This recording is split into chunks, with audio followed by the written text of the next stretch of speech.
अस्सलाम वालेकुम जी, मैं हूं हैदर वड़ैच और हमने पब्लिक सर्विस कमीशन के पास्ट इंटरव्यूज की सीरीज स्टार्ट कर रखी है। आज के इंटरव्यू नंबर 21 का हमारा फर्स्ट क्वेश्चन है, define RCC. RCC stand for reinforced cement concrete. Reinforced cement concrete यानी कि आरसीसी एक ऐसा कंपोजिट मटेरियल है। कंपोजिट मटेरियल क्या होगा? जिसमें एक से ज्यादा मटेरियल हो उसको हम कंपोजिट मटेरियल बोलते हैं। तो आरसीसी एक ऐसा कंपोजिट मटेरियल है जिसमें कंक्रीट और स्टील रीइंफोर्समेंट बार को यूज किया जाता है। ठीक है। और आरसीसी में स्टील को क्यों यूज करते हैं? आरसीसी में स्टील की टेंसाइल स्ट्रेंथ को इंप्रूव करने के लिए और उसमें ड्यूरेबिलिटी को प्रोवाइड करने के लिए रीइंफोर्स्ड बार यूज की जाती हैं। तो इसको बोलते हैं जी आरसीसी। अब जी क्वेश्चन है, what is OPC? Just OPC पूछा जाएगा आपसे इंटरव्यू में। तो ओपीसी से मुराद ऑर्डिनरी पोर्टलैंड सीमेंट। तो जी ऑर्डिनरी पोर्टलैंड सीमेंट कौन सा था? ऑर्डिनरी पोर्टलैंड सीमेंट था जो कि 1824 में पहली दफा बना था। और कहाँ बना था? ये इंग्लैंड में पोर्टलैंड एक जगह का नाम है, वहां से मटेरियल लेके ये कैल्शियस रॉक और एल्जीरियस रॉक, इन दोनों को मिला के इनमें जितनी भी कंपोजिशन होती है वो सारी उस लैंड से ली गई, पोर्टलैंड से ली गई, इसलिए इसका नाम रखा गया पोर्टलैंड सीमेंट।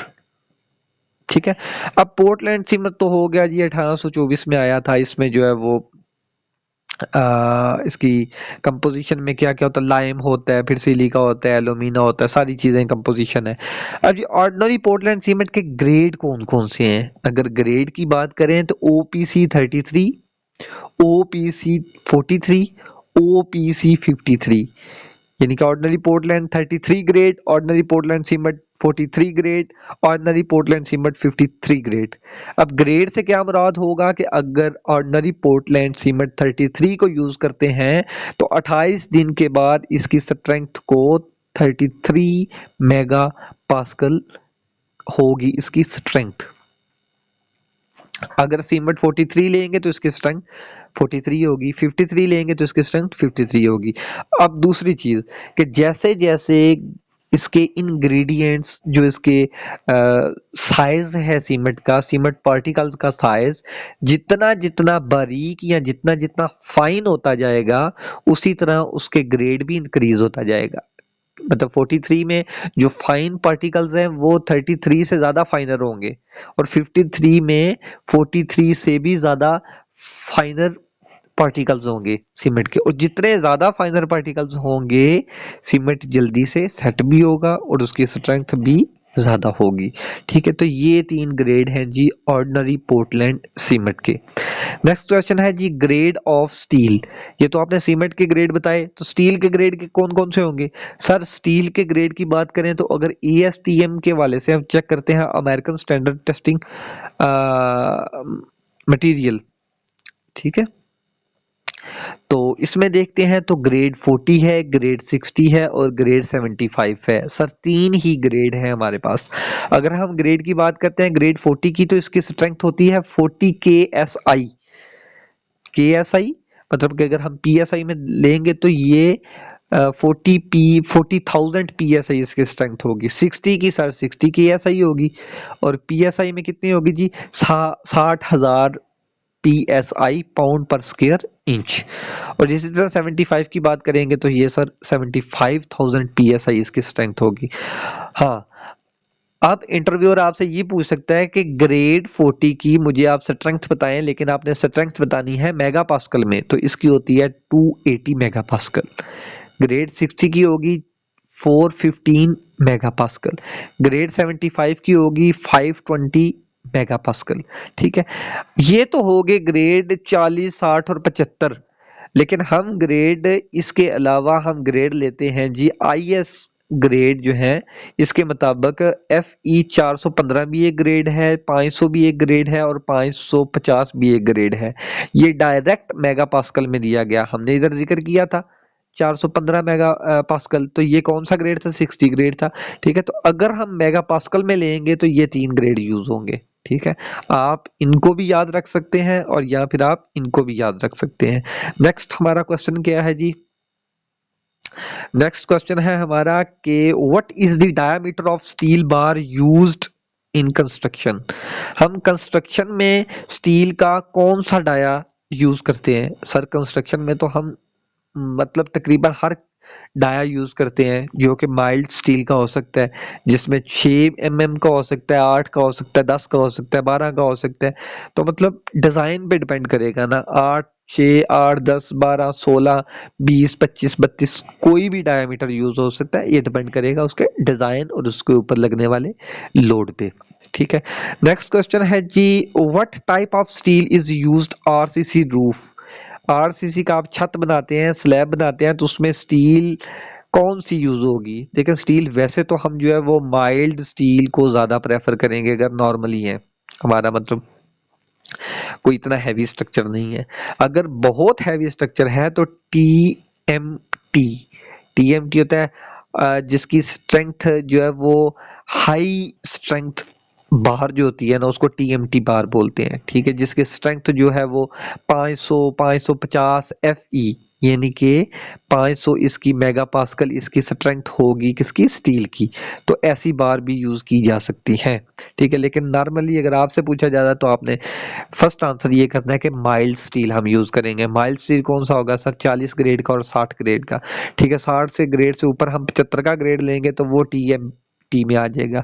ठीक है, कि उसकी हाई स्ट्रेंथ हो जाएगी। ठीक है, अब ये हम ग्रेड की बात कर रहे हैं या 500 मेगा पास्कल की बात कर रहे हैं, तो ये 500 मेगा पास्कल क्या है जी? सर ये इसकी स्ट्रेंथ है। किसकी स्ट्रेंथ है? ये स्टील की स्ट्रेंथ है। ठीक है, अब स्टील की स्ट्रेंथ तो हो गई, लेकिन ये अब स्टील की कौन सी स्ट्रेंथ है? यील्ड स्ट्रेंथ है या टेंसाइल स्ट्रेंथ है? सर जो हम स्ट्रेंथ लेते हैं वो हम यील्ड में लेंगे, तो ये हमारी यील्ड स्ट्रेंथ होगी। जबकि अगर हमने यील्ड स्ट्रेंथ अगर हमारे पास है तो उससे हम अगर टेंसाइल स्ट्रेंथ को फाइंड करना चाहेंगे तो यील्ड स्ट्रेंथ का 1.5 टाइम यानी कि 1.5 गुना होगा, तो वो टेंसाइल स्ट्रेंथ होगी। फॉर एग्जांपल हम 40 ग्रेड की बात करें तो 40 ग्रेड की स्ट्रेंथ कितनी है जी? 40,000 PSI। ठीक है, तो इस 40,000 PSI का हम 1.5 से मल्टीप्लाई करेंगे तो ये 60,000 बन जाएगा। तो ग्रेड 40 का हमारी यील्ड स्ट्रेंथ कितनी होगी जी? 40,000 PSI। और ग्रेड 40 की ही अगर टेंसाइल स्ट्रेंथ की बात करें तो वो 60,000 PSI उसकी टेंसाइल स्ट्रेंथ होगी। ठीक है, नेक्स्ट क्वेश्चन है जी, what is the primary coating in construction. देखें प्राइमरी कोटिंग ऐसी होती है जो सबसे पहली कोटिंग हम करते हैं। देखें अगर हम कंक्रीट के स्ट्रक्चर के ऊपर कोटिंग करेंगे, पहली हम प्राइमर को यूज करेंगे, बिचुमन कोटिंग करेंगे, इपॉक्सी कोटिंग करेंगे या कोई भी कोटिंग करेंगे। ठीक है, एंटी रस्ट प्राइमर वगैरह यूज करेंगे। ठीक है, अगर हमारे पास कोई स्टील का स्ट्रक्चर है या कंक्रीट का स्ट्रक्चर है तो उसके ऊपर जो हम पहली कोटिंग करेंगे, पहली कोटिंग हम क्यों करेंगे? हम तो या तो अगर स्टील स्ट्रक्चर है तो उसको जंग से बचाने के लिए, अगर कंक्रीट स्ट्रक्चर है या कोई और है, कोई भी स्ट्रक्चर है उस पे वेदरिंग इफेक्ट से बचाने के लिए जो हम पहली कोटिंग करते हैं उसको हम प्राइमरी कोटिंग बोलेंगे। नेक्स्ट क्वेश्चन है जी, डिफाइन रोड लेयर्स। अब रोड की लेयर्स कौन कौन सी होती हैं? सबसे पहले जिसके ऊपर हम रोड बनाते हैं, सबसे पहले तो जो जमीन का नेचुरल सॉइल है वो होगा आपका सब ग्रेड। ठीक है, अगर तो सब ग्रेड हमारा नेचुरल सरफेस की बेयरिंग कैपेसिटी इतनी हो कि वो ऊपर लोड को बियर कर ले, तो उस नेचुरल सॉइल को ही सब ग्रेड कंसिडर कर लिया जाता है। या इसके ऊपर कुछ मटेरियल डालकर, मट्टी शट्टी डाल के उसको कंपैक्ट करके इसको बनाया भी जा सकता है सब ग्रेड को। सब ग्रेड के ऊपर वाली लेयर होती है जी बेस लेयर, सब बेस लेयर। सब बेस लेयर होती है कि अगर हमारे पास सब ग्रेड इतना उसकी बेयरिंग कैपेसिटी नहीं है तो फिर सब बेस बनाना जरूरी हो जाता है। ठीक है, मतलब हम ग्रेनुलर मटेरियल हम डालेंगे और वो मटेरियल डालेंगे ताकि जो है वो बेयरिंग कैपेसिटी ज्यादा से ज्यादा बियर करने के काबिल हो जाए। और ये किसी मतलब अगर बेयरिंग कैपेसिटी हमारी सॉइल की अच्छी है तो हम इसको जो है स्किप भी कर सकते हैं, सब बेस की जरूरत नहीं होती। अच्छा जी, अब नीचे है जी बेस कोर्स, ये तो मस्ट है ना, ये लाजमी है। अगर आपकी बेरिंग सॉइल की बेरिंग कैपेसिटी अच्छी भी है तो हमने बेस कोर्स तो लगाना ही लगाना है। अब इसमें क्या होता है जी, क्रश्ड एग्रीगेट होते हैं, एग्रीगेट हम डालेंगे उसके ऊपर बाइंडिंग कोर्स। बाइंडिंग कोर्स में क्या होता है, हम बिटुमिनियस लेयर जो है ना उसके ऊपर एक बिछा देते हैं। ठीक है, बिटुमिनियस लेयर के ऊपर हम क्या करेंगे, एक वियर कोर्स जिसमें एस्फाल्ट की लेयर होगी और सारा ऊपर से टॉपिंग होगी, सर्विसिंग होगी। ठीक है, उसको हम वियर कोर्स बोलेंगे। तो ये जो है ये जो जितनी भी लेयर्स हैं ये हमारी किसकी लेयर्स होंगी, रोड की लेयर। और रोड की लेयर में बिटुमिनियस लोड की लेयर, या फिर इसको आप इस तरह ले सकते हैं कि फ्लेक्सिबल पेवमेंट की ये लेयर्स हैं। अगर कंक्रीट रोड की बात हो रही है तो उसमें डायरेक्ट आप कंक्रीट की एक ही जो है ना वो वियर कंक्रीट के स्लैब डाल देते हैं, उसी को जो है ना हम वो एक ही लेयर जो है ना यूज होती है। उसके ऊपर आप सम टाइम जो है उसकी सर्विसिंग के लिए जो है ना उसको बेहतर बना सकते हैं। और नेक्स्ट हमारा क्वेश्चन क्या है जी, व्हाट इज बीसी। अब बीसी क्या है, मतलब जो आप सोच रहे हैं वो नहीं है। बीसी का मतलब है जी बिटुमिनियस कंक्रीट। ठीक है, तो ये बिटुमिनियस कंक्रीट जो है ये कौन सी कंक्रीट होती है जी, अगर हमारे जो एग्रीगेट हैं उसमें एस्फाल्ट और एग्रीगेट का जो मिक्सचर होगा उसको हम बिटुमिनियस कंक्रीट बोलते हैं। और ये हम रोड में, रोड की किस पेवमेंट में यूज करते हैं, फ्लेक्सिबल पेवमेंट में। जी बिल्कुल ठीक है।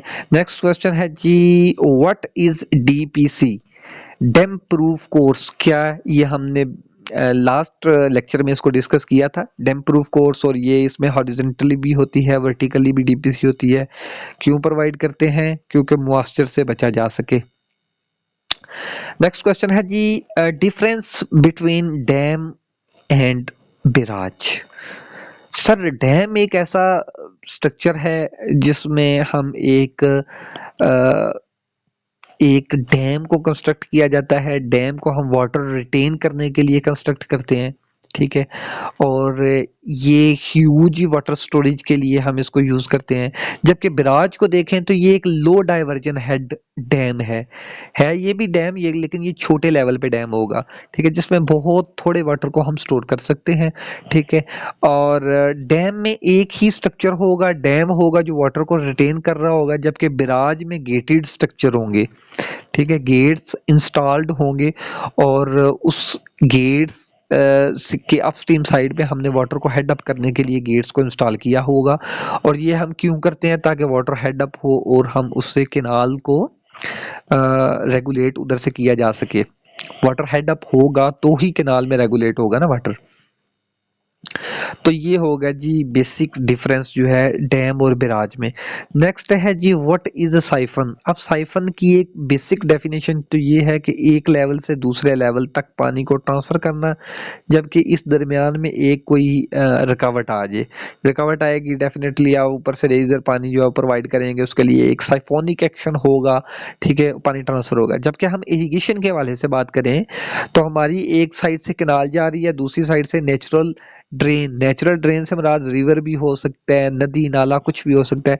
तो इन दोनों में से जिसका लेवल या जिसका डिस्चार्ज कम होगा, ठीक है, अगर हमारे पास ऊपर से कोई चीज यानी कि केनाल गुजर रही है तो लेट्स सी कि हमारे पास जो है रिवर का डिस्चार्ज कम है, तो रिवर इधर से ये रिवर आ रहा है तो रिवर को हम, चूंकि लेवल उसका इतना हो सकता है, लेकिन रिवर को हम इधर से नीचे से ऐसे गुजार देंगे। ठीक है, तो ये जो स्ट्रक्चर हम बनाएंगे, अब दोनों में से जिसका डिस्चार्ज कम होगा उसको नीचे से गुजारेंगे, तो इसको हम बोलते हैं जी साइफन।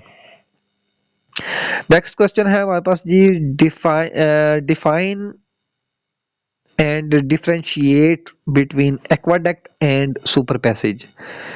देखिए एक्वाडक्ट क्या होता है कि अगर हमारे पास एक केनाल है और एक हमारे पास एक साइड पे हमारे पास क्या है जी, नेचुरल ड्रेन है। नेचुरल ड्रेन और केनाल में से अगर केनाल को ऊपर से गुजारा जाएगा, केनाल ऊपर से अगर गुजरती है और नेचुरल ड्रेन अगर नीचे से गुजरता है, तो इसको हम बोलते हैं एक्वाडक्ट। और अगर हमारी जो केनाल है वो नीचे से गुजरी जबकि नेचुरल ड्रेन ऊपर से गुजरी, यानी कि ऊपर से क्या गुजरा, नेचुरल ड्रेन। नेचुरल ड्रेन अगर ऊपर से गुजरती है और केनाल जो है वो नीचे से गुजरती है, तो इसको हम बोलते हैं सुपर पैसेज।